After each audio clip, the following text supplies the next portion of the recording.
उन्होंने अपनी सरकार बना तो ली थी, वो मुख्यमंत्री बन तो गए थे, लेकिन केवल सत्ता का उपयोग अपने निजी राजनीतिक स्वार्थ को पूरा करने के लिए अखिलेश यादव जी ने किया। मतलब वोट लेने के लिए ओबीसी का सहारा तो लिया 17 में, 14 में, 17 में, 19 में और 22 में, लेकिन जब नगर निकाय चुनाव है तो उसी नगर निकाय को आरक्षण रहित कराने की सोची। उत्तर प्रदेश की पिछली किसी भी सरकार ने इसको नहीं चलाया था। मुस्लिम विरोधी खिसक रहा है बीजेपी से या बीजेपी में आ रहा है? जहां 50% से ज्यादा मुस्लिम आबादी है, अगर वहां भारतीय जनता पार्टी का प्रत्याशी जीत रहा है तो देखिए, मदरसा शिक्षा के बेहतरी के लिए अगर सर्वे कराती है सरकार तो इसमें कोई बुराई नहीं है। ऐसे कुछ राजनीतिक दल जो मुस्लिम समाज को अपना वोट बैंक समझते हैं, कुछ और नेता जो मुस्लिम समाज के हितैषी बनते तो हैं, लेकिन उनका मुस्लिम समाज के तरक्की से कहीं कोई सरोकार नहीं है। मुस्लिम को बोला जाता है कि वो एक वोट का आधार है बस। योगी सरकार ने दीनी तालीम में कहीं कोई छेड़छाड़ नहीं की। आपको लॉन्ग टर्म एसेट बीजेपी का मान रहा है? 2005 के बाद से हम अखिल भारतीय विद्यार्थी परिषद से जुड़े, और राजनीति का मकसद क्या होना चाहिए? राजनीति का मकसद ये होना चाहिए कि हम अपने सेवा भाव से समाज की तरक्की के लिए काम करें। शिक्षा व्यवस्था तो बहुत ही बदहाल है उत्तर प्रदेश की, अभी भी देखा जाए अगर in comparison of private school. तो एक टीवी मैकेनिक की बेटी फाइटर पायलट नहीं बन पाती। अच्छी व्यवस्था का मतलब कि बहुत सारे बच्चे ऐसे निकल के हर साल निकले। बड़े परिवार के, अच्छे परिवार के बच्चे मदरसे में क्यों नहीं जाते हैं? दानिश जी ने क्या तालीम हासिल की है मदरसे में जाकर? जब गांव में रहते थे हमने मदरसा में पढ़ाई की है। आखिरी अगर आप अपने जीवन में देखते हैं पीछे मुड़ के, तो आप अपने आप को कहाँ देखना चाहते हैं? एजुकेशन के लिए, उनके एम्पावरमेंट के लिए, उनके एम्प्लॉयमेंट के लिए। ये ट्रिपल मॉडल पे हमें काम करना है। वो नौकरियां कही जाती हैं कि विपक्ष की बची हुई नौकरियां थी वो दी गई हैं। उत्तर प्रदेश सबसे उत्तम प्रदेश क्या इंडिया का बन पाएगा? आज उत्तर प्रदेश के विकास के मॉडल को अलग अलग प्रदेशों की सरकारें भी अपना रही हैं। बुलडोजर को, तमाम चीज़ों को हम कौन से मॉडल? यूपी का एजुकेशन मॉडल क्या है? लखनऊ में सर आज भी आईटी सेल एक भी नहीं है, कोई भी सॉफ्टवेयर कंपनीज नहीं है, एमएनसीज नहीं है, जहां बच्चों को दिल्ली, बेंगलुरु यहाँ जाना पड़ता है। तो आप ये एश्योरिटी देते हैं कि इस बार के इन्वेस्टर ग्लोबल समिट के बाद से लखनऊ या उत्तर प्रदेश के बच्चों को बाहर जाकर जॉब ढूंढने की जरूरत नहीं पड़ेगी, या उन्हें हायर एजुकेशन के लिए बाहर जाने की जरूरत नहीं पड़ेगी? बीजेपी क्या पसमानदा कम्युनिटी को लाने की, अपने पाले में लाने की कोशिश और ओबीसी पे ही ज्यादा फोकस कर रही है क्या बीजेपी? अब तो मुस्लिम समाज को तरक्की की तरफ बढ़ाना है, तो चाहे फॉरवर्ड मुस्लिम हो चाहे बैकवर्ड मुस्लिम हो, दोनों को इक्वल डेवलपमेंट की अपॉर्चुनिटीज मिलनी चाहिए। हिजाब को लेकर अंसारी साहब कैसे? सबके साथ संवाद करके हमारा समाज आगे बढ़ना चाहिए। बच निकले आप, हिजाब पे क्या सोच रहे हैं? मेरा सुनिए, बहुत बड़ा इशू है वक्फ की। और वक्फ की संपत्ति मुस्लिम समाज के डेवलपमेंट के लिए इस्तेमाल होनी चाहिए। प्रयास सर्वे कराएंगे या बात करने के बाद फिर कोई गाइडलाइन जाएगी? नहीं, अभी हमने मदरसे का सर्वे कराया है। और जीआईसी को लेकर 3 तारीख से 23 तारीख तक रोड शो कर रही है बीजेपी। 3 तारीख से ही उत्तर प्रदेश में भारत जोड़ो यात्रा भी शुरू है। तो क्या भारत जोड़ो यात्रा से बीजेपी डर गई? हम डेवलपमेंट के लिए काम करते हैं, भारत को जोड़ने के लिए काम, वो अपने निजी पॉलिटिक्स को पूरा करने के लिए काम कर रहे हैं। बीजेपी तोड़ रही है इसलिए हम जोड़ रहे हैं। देखिए, आज नफरत की बाजार में प्यार का दुकान खोलने आया हूँ। जब भारत जोड़ो यात्रा शुरू हुई तब एक राजस्थान में कांग्रेस तोड़ो यात्रा शुरू कर दी उन्हीं के नेताओं ने। नमस्कार, आप देख रहे हैं दैनिक भास्कर, मैं हूँ श्रुति श्रीवास्तव। बलिया उत्तर प्रदेश का एक ऐसा जिला है जिन्होंने ना सिर्फ विधायक और मंत्री दिए बल्कि देश के प्रधानमंत्री भी दिए। अब बलिया से हमारे इस यूपी कैबिनेट 2.0 में एक ऐसा मुस्लिम फेस, अकेला और उभरता हुआ चेहरा जिसको राजनीतिक विशेषज्ञ बीजेपी का लॉन्ग टर्म एसेट बता रहे हैं, अल्पसंख्यक कल्याण, मुस्लिम वक्फ और हज राज्य मंत्री दानिश आज़ाद अंसारी आज हमारे साथ हैं, जिनसे हम बात करेंगे बहुत सारे मुद्दों पर। बहुत बहुत स्वागत है दानिश जी आपका दैनिक भास्कर पे। दानिश जी, सबसे पहले तो नगर निकाय चुनाव हुआ और हाई कोर्ट में जोरदार झटका लगा बीजेपी को इसमें कि ओबीसी आरक्षण के बगैर, हालांकि कमेटी गठित कर दी कल शाम को, लेकिन इसको लेकर विपक्ष बहुत हमलावर है। विपक्ष ये कह रहा है कि पहले तो मुस्लिम विरोधी बीजेपी थी, अब पिछड़ा वर्ग की भी विरोधी हो गई है बीजेपी। देखिए, जो विपक्ष के दल हैं, चाहे समाजवादी पार्टी हो, कांग्रेस हो, बसपा हो, ये आज मुद्दा विहीन है। इनके पास सरकार के ऊपर उंगली उठाने के लिए कोई मुद्दा नहीं है, क्योंकि उत्तर प्रदेश की योगी सरकार पूरी सजगता से, पूरी गंभीरता से समाज के तरक्की के लिए काम कर रही है। अभी जो नगर निकाय चुनाव के जो भी गाइडलाइंस है, उस पे तमाम चीज़ों पे उत्तर प्रदेश की योगी सरकार हर बिंदुओं को फॉलो करते हुए उत्तर प्रदेश के नगर निकाय को सुनिश्चित कराएगी। और हमने अभी कमेटी भी गठित की है और सही मायनों में पिछड़े समाज के कोई सच्चे हितैषी, अल्पसंख्यक समाज के कोई सच्चा हितैषी है तो वो योगी सरकार है। ये बात विपक्ष को नहीं भूलनी चाहिए, क्योंकि इसी विपक्ष के पास, जब समाजवादी के पास पार्टी के पास जब सरकार थी, अखिलेश यादव जी जब मुख्यमंत्री थे, तो जब हम उनसे कोई सवाल पूछते हैं कि आपने विकास के लिए क्या किया, तरक्की के लिए क्या किया, पिछड़े समाज के उत्थान के लिए क्या किया, अल्पसंख्यक समाज की उन्नति के लिए क्या किया, तो उनके पास कोई जवाब नहीं होता है। वो पिछड़ा समाज, अल्पसंख्यक समाज का वोट लेके वो सत्ता में तो आए थे, उन्होंने अपनी सरकार बना तो ली थी, वो मुख्यमंत्री बन तो गए थे, लेकिन केवल सत्ता का उपयोग अपने निजी राजनीतिक स्वार्थ को पूरा करने के लिए अखिलेश यादव जी ने किया। आज 2017 के बाद से उत्तर प्रदेश की योगी सरकार ने उत्तर प्रदेश की तस्वीर को बदलने का काम किया। लेकिन अब सवाल ये उठ रहा है, जब यूपी नगर निकाय चुनाव में हाई कोर्ट ने फैसला दिया कि जो फॉर्मूला विपक्ष में आप जो बीजेपी करती है वही सेम फॉर्मूला बीजेपी ने अपनाया है। मतलब वोट लेने के लिए ओबीसी का सहारा तो लिया 17 में, 14 में, 17 में, 19 में और 22 में, लेकिन जब नगर निकाय चुनाव है तो उसी नगर निकाय को आरक्षण रहित कराने की सोची। देखिए, ओबीसी समाज के उत्थान के लिए जितनी योजनाएं योगी सरकार में चलाई जा रही हैं, उत्तर प्रदेश की पिछली किसी भी सरकार ने इसको नहीं चलाया था। चाहे हमारे ओबीसी समाज की शिक्षा की बात हो, उनके सुरक्षा की बात हो, उनके विकास की बात हो, उनके रोजगार की बात हो, समाज में उनकी भागीदारी को बढ़ाने की बात हो, राजनीतिक भागीदारी बढ़ाने की बात हो, हर जगह हमारी योगी सरकार ने हमारे पिछड़े समाज के उत्थान के लिए ईमानदारी और तत्परता से काम किया है। और यही बात विपक्ष को अखर रहा है। आज विपक्ष जिन जिन समाज को अपना वोट बैंक मानता था, वो तमाम समाज आज विपक्ष से खिसक के भारतीय जनता पार्टी के नीतियों पे और योगी सरकार के विकास की नीतियों पे विश्वास करके हमारे पार्टी से और हमारी सरकार से जुड़ रहे हैं। और यही बात विपक्ष को खल रही है, इसीलिए इस तरह के बयान दे रहे हैं। इसका धरातल पे कोई वास्तविकता नहीं है। आप कह रहे हैं कुछ जातियां खिसक रही हैं विपक्ष से, लेकिन बीजेपी को हमेशा से मुस्लिम विरोधी कहा गया है। मुस्लिम विरोधी खिसक रहा है बीजेपी से या बीजेपी में आ रहा है? देखिए, मुस्लिम विरोधी भाजपा को बताने वाले कौन लोग हैं? वो आम मुसलमान नहीं है, वो किसी राजनीतिक दल के नेता या कोई राजनीतिक दल है। समाज आप अगर असदुद्दीन ओवैसी की तरफ इंगित कर रहे हैं तो असदुद्दीन ओवैसी को बी टीम कहा जाता है बीजेपी। देखिए, उसकी मैं बात नहीं करूंगा। मैं बात करूंगा अगर अल्पसंख्यक समाज की, मुस्लिम समाज की बात करते हैं कि वो भारतीय जनता पार्टी से उसकी दूरी है, तो ये केवल विपक्ष के द्वारा फैलाया गया एक भ्रम है।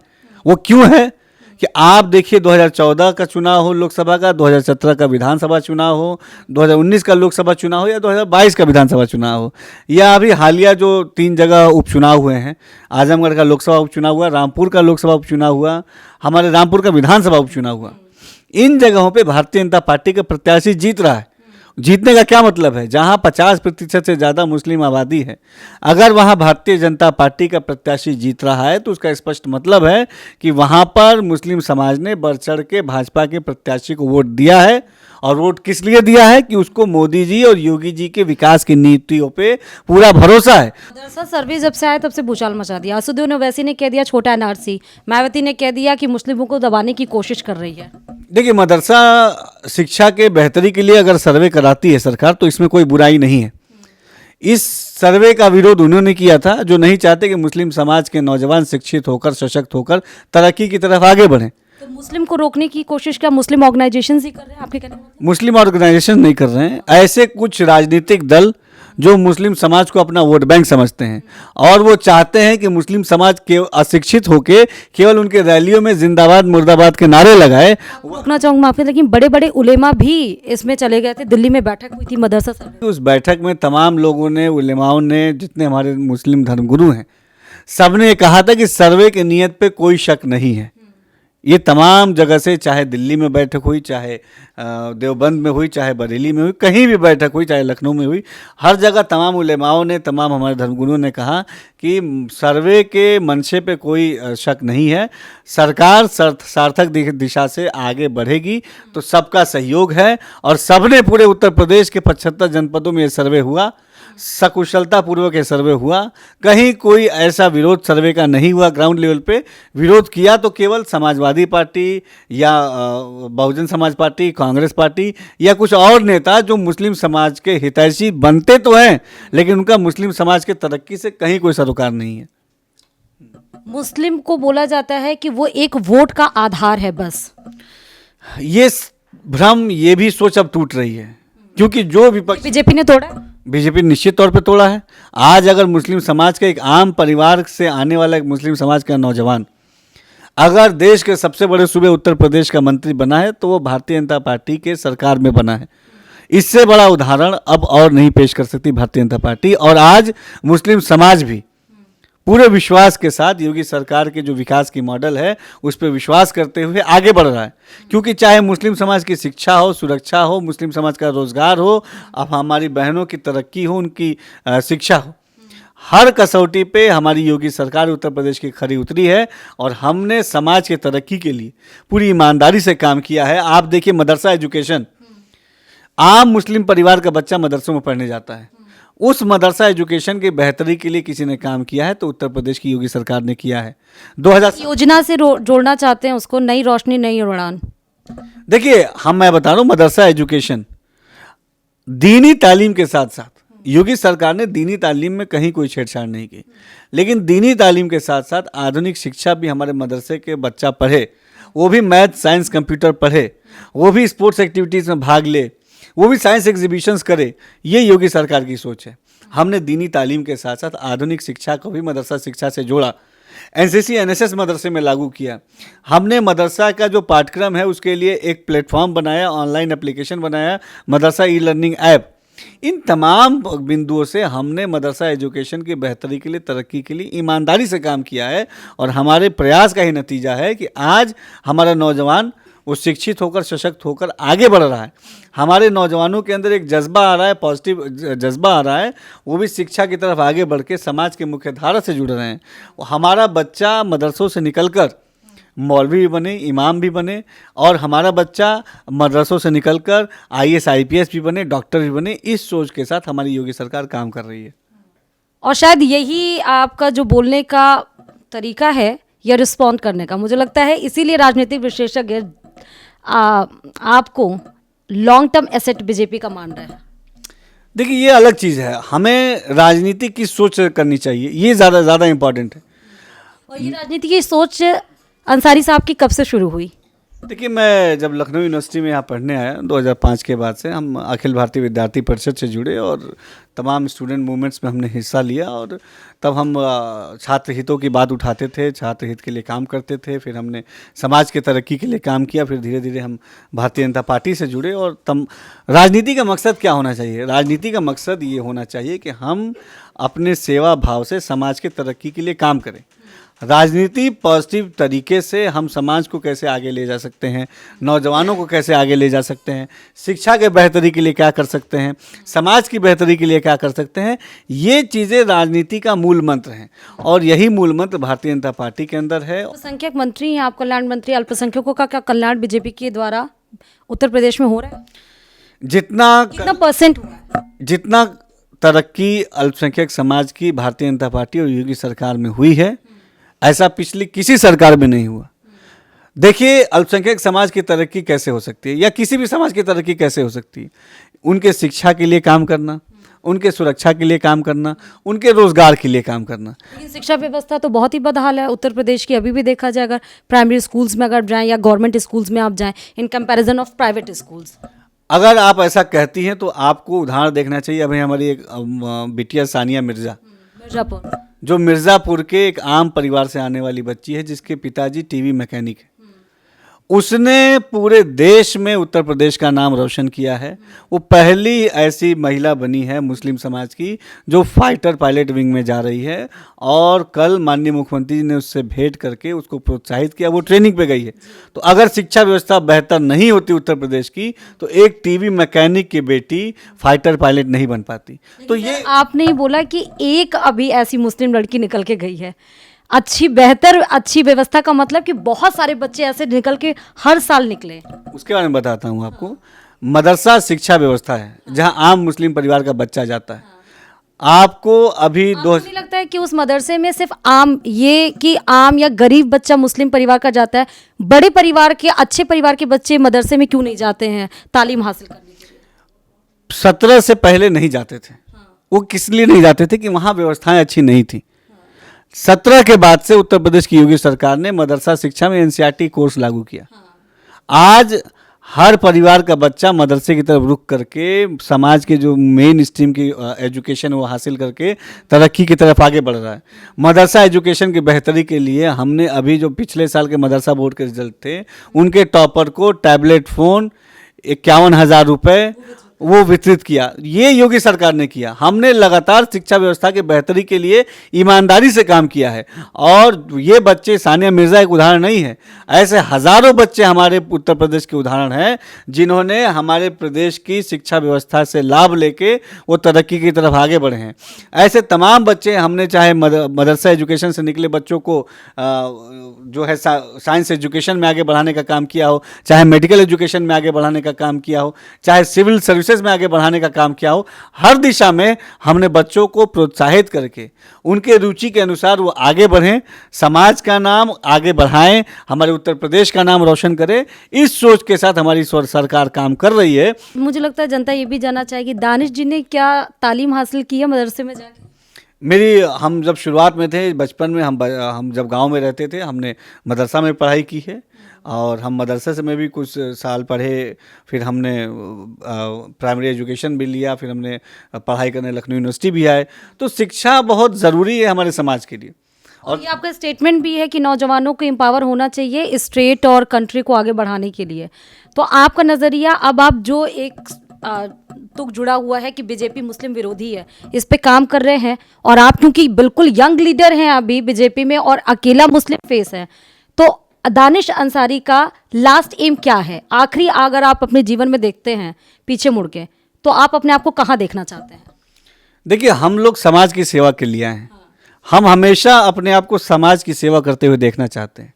और हमारा मकसद ये है कि हमारे नौजवानों के लिए, यूथ के एजुकेशन के लिए, उनके एम्पावरमेंट के लिए, उनके एम्प्लॉयमेंट के लिए, ये ट्रिपल ई मॉडल पे हमें काम करना है। उनका एजुकेशन, उनकी एम्पावरमेंट, उनका एम्प्लॉयमेंट। लेकिन आपको नहीं लग रहा है कि उत्तर प्रदेश में 2 करोड़ जहाँ पर बेरोजगारी है, एम्प्लॉयमेंट लेवल बहुत ज़्यादा नीचे डिक्रीज हो चुका है, और जिसको लेकर बहुत ज़्यादा योगी सरकार को घेरा भी जाता है?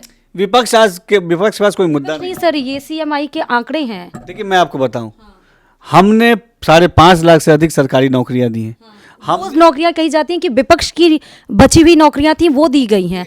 जो सपा के कार्यालय में 5 लाख नौकरियां थी उसी को एक्सीड किया है। एक्स्ट्रा नौकरियां कोई भी नहीं दी हैं। अगर आप प्राइमरी एजुकेशन में किसी में भी जाएं तो आप देखिए, हर दिशा में, चाहे सरकारी नौकरी हो, चाहे प्राइवेट नौकरी हो, चाहे स्टार्टअप पे इंकरेज करके हमारे नौजवानों के हाथों में रोजगार देने का काम हो, हर दिशा में योगी सरकार ने ईमानदारी से काम किया है। बीइंग अल्पसंख्यक कल्याण मंत्री दानिश अंसारी उत्तर प्रदेश को कहाँ पे देख रहे हैं? उत्तर प्रदेश देखिए आज तेजी से डेवलपमेंट की तरफ बढ़ रहा है और पॉजिटिव तरीके से हम उत्तर प्रदेश को के जो पोटेंशियल है उसका यूटिलाइजेशन करते हुए उत्तर प्रदेश को तरक्की के रास्ते पे आगे बढ़ाने के लिए पूरी सजगता से हमारी सरकार काम कर रही है। हम एम्प्लॉयमेंट हो, चाहे एजुकेशन हो, चाहे कानून व्यवस्था हो, हर मोर्चे पे उत्तर प्रदेश सबसे उत्तम प्रदेश क्या इंडिया का बन पाएगा? तेजी से आगे बढ़ रहा है। आज उत्तर प्रदेश के विकास के मॉडल को अलग अलग प्रदेशों की सरकारें भी अपना रही हैं, चाहे वो बुलडोजर को, तमाम चीज़ों को, हम कौन से मॉडल्स? तमाम हमारे एजुकेशन मॉडल को। बीजेपी यूपी का एजुकेशन मॉडल क्या है सर? आप ये देखिए, एजुकेशन हो, इन्वेस्टर आ रहे हैं। आप देखिए, ग्लोबल इन्वेस्टर समिट फरवरी में होने जा रहा है। पिछली बार भी इन्वेस्टर समिट हुआ था लेकिन उसका इम्पैक्ट बहुत ज़्यादा नहीं पड़ा। आप उसका इम्पैक्ट पड़ा है। आप देखिए कि फैक्ट्रीज आ रही हैं आज लखनऊ में सर, आज भी आईटी सेल एक भी नहीं है। अगर आप देखें तो आज भी बच्चों को लखनऊ में कोई भी सॉफ्टवेयर कंपनीज नहीं है, एमएनसीज नहीं है, जहां बच्चों को दिल्ली, बेंगलुरु यहाँ जाना पड़ता है। लेकिन आज भी इन्वेस्टर समिट होने के बाद भी दूसरा इन्वेस्टर समिट हो रहा है, लेकिन फिर भी यहाँ पे ऐसी कंपनीज नहीं है, एमएनसीज नहीं है। उस दिशा में हम आगे बढ़ रहे हैं। देखिए, लगातार हम अपने व्यवस्थाओं को बेहतर करने के लिए सजगता से आगे बढ़ रहे हैं। हमारा उत्तर प्रदेश देश का सबसे बड़ा प्रदेश है और निश्चित तौर पे यहाँ की ज़रूरतें भी बहुत बड़ी हैं। हम ईमानदारी से, सरकार सही ट्रैक पे काम कर रही है। आज ऐसा उत्तर प्रदेश में पहले कभी नहीं हुआ कि उत्तर प्रदेश के मंत्रीगण, अधिकारीगण विदेशों में जाकर, अलग अलग देशों में जाकर यहाँ पर इन्वेस्टर्स को आमंत्रित कर रहे हैं। फरवरी में 8 से 10 हाँ, जो फरवरी में इन्वेस्टर समिट होने वाला है, ग्लोबल इन्वेस्टर समिट, इसमें आप देखिएगा कि उत्तर प्रदेश की एक नई तस्वीर, एक उभरते हुए उत्तर प्रदेश की तस्वीर आपको देखने को मिलेगी। और निश्चित तौर पे आईटी सेक्टर हो, मैन्युफैक्चरिंग सेक्टर हो, इंफ्रा सेक्टर हो, हर सेक्टर में हम अपने उत्तर प्रदेश को आगे बढ़ाने का काम करेंगे। और यहाँ पे हम आप ये एश्योरिटी देते हैं कि इस बार के इन्वेस्टर ग्लोबल समिट के बाद से लखनऊ या उत्तर प्रदेश के बच्चों को बाहर जाकर जॉब ढूंढने की जरूरत नहीं पड़ेगी, या उन्हें हायर एजुकेशन के लिए बाहर जाने की जरूरत नहीं पड़ेगी? निश्चित तौर पे अभी भी हमारे बच्चे हायर एजुकेशन के लिए बाहर जाने की उनको ज़रूरत नहीं है। हमारी लखनऊ हो गया या उत्तर प्रदेश के और भी जो ज़िले हो गए, हम वहाँ पे हमने जो है यूनिवर्सिटीज़ खोली है। 1 district 1 medical college, Uttar Pradesh के समस्त 75 जनपदों में मेडिकल कॉलेज खुलने का अगर प्रोग्राम है तो उत्तर प्रदेश की योगी सरकार में है, जिसमें से अभी मोर देन 50 से ज़्यादा मेडिकल कॉलेज उत्तर प्रदेश में खुल चुके हैं हर डिस्ट्रिक्ट में। 1 डिस्ट्रिक्ट 1 प्रोडक्ट, ये हमारे उत्तर प्रदेश की योगी सरकार का 1 डिस्ट्रिक्ट 1 प्रोडक्ट है, जहाँ पे जनपद में जो प्रोडक्शन होता है उसको इनकरेज करने के लिए हम काम करते हैं।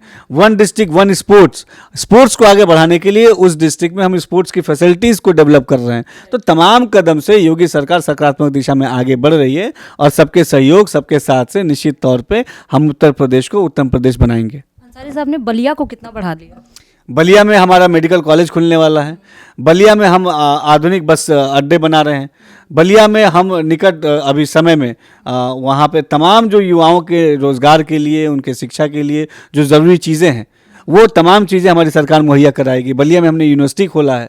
बलिया को पर्यटन के दिशा में आगे बढ़ाने के लिए वहाँ पे अभी सुराहा ताल महोत्सव चल रहा है, जो सबसे बड़ा ताल है सुराहा ताल, वहाँ का महोत्सव चल रहा है। तो चाहे पर्यटन हो, चाहे शिक्षा हो, चाहे हमारा उद्योग हो, उन तमाम बिंदुओं पे हम बलिया की तरक्की के लिए काम कर रहे हैं। और निश्चित तौर पर आज हमारे योगी सरकार के प्रयास से जन जन को फ़ायदा मिल रहा है। सियासत में एक और भूचाल ला दिया जब हैदराबाद में प्रधानमंत्री नरेंद्र मोदी ने पसमानदा कम्युनिटी को इंक्लूड करने की बात या उनको अपलिफ्ट करने की बात कही। देखिए, निश्चित तौर पे हमारी सरकार इस सोच के साथ काम करती है। बीजेपी क्या पसमानदा कम्युनिटी को लाने की, अपने पाले में लाने की कोशिश कर रही है? देखिए, अपने पाले में लाने की कोशिश नहीं है, ये कोशिश है पासमानदा समाज, जो पिछड़ा हुआ बैकवर्ड समाज है मुस्लिम समाज का, उसको तरक्की की तरफ आगे ले जाने की। भारतीय जनता पार्टी या योगी सरकार, मोदी सरकार, पसमानदा क्योंकि ओबीसी कैटेगरी में लगभग 90% है और ओबीसी पे ही ज्यादा फोकस कर रही है क्या बीजेपी अब इसलिए? देखिए, समाज के जो अंतिम पायदान पे खड़ा व्यक्ति है, उसके उत्थान के लिए काम होना चाहिए, यही हमारी पार्टी की मूल सोच है। तो जो ऐसे बैकवर्ड पासमानदा समाज के हमारे भाई साथी हैं, उनको भी तरक्की की तरफ आगे ले जाना है। क्योंकि अगर मुस्लिम समाज को तरक्की की तरफ बढ़ाना है तो चाहे फॉरवर्ड मुस्लिम हो, चाहे बैकवर्ड मुस्लिम हो, दोनों को इक्वल डेवलपमेंट की अपॉर्चुनिटीज़ मिलनी चाहिए, तभी ओवरऑल मुस्लिम कम्युनिटी का डेवलपमेंट हो पाएगा। तो जो हमारे ऐसे बैकवर्ड मुस्लिम हैं, जो पासमानदा भाई हैं, उनको भी हमको सशक्त करने की ज़रूरत है, ताकि मुस्लिम समाज सशक्त होकर आगे बढ़े। इसी पॉजिटिव सोच के साथ हमारी सरकार काम कर रही है। आपने 3 तलाक लेकर आप लोग ने अच्छा काम किया। हिजाब को लेकर अंसारी साहब क्या सोचते हैं? देखिए, जो भी हमारी चीज़ें पॉजिटिव दिशा में समाज आगे बढ़ना चाहिए, सबके साथ संवाद करके हमारा समाज आगे बढ़ना चाहिए, सरकार के पे विश्वास करके समाज आगे बढ़ना चाहिए, यही हमारी सोच है। और हम लगातार सबके साथ संवाद करके हम जो भी समाज की बच निकले आप। हिजाब पे क्या सोच रहे हैं? मेरा सुनिए, समाज की जो भी ज़रूरतें हैं हमको संवाद करके ज़रूरतों को पूरा करना चाहिए। निश्चित तौर पे जैसे जैसे समय बदलता है, समाज की ज़रूरतें बदलती हैं। मदरसा शिक्षा में जब ज़रूरत महसूस हुई कि भाई हम दीनी तालीम के साथ साथ आधुनिक शिक्षा भी दें मदरसे में, तो हमने मदरसा शिक्षा में एनसीईआरटी लागू किया।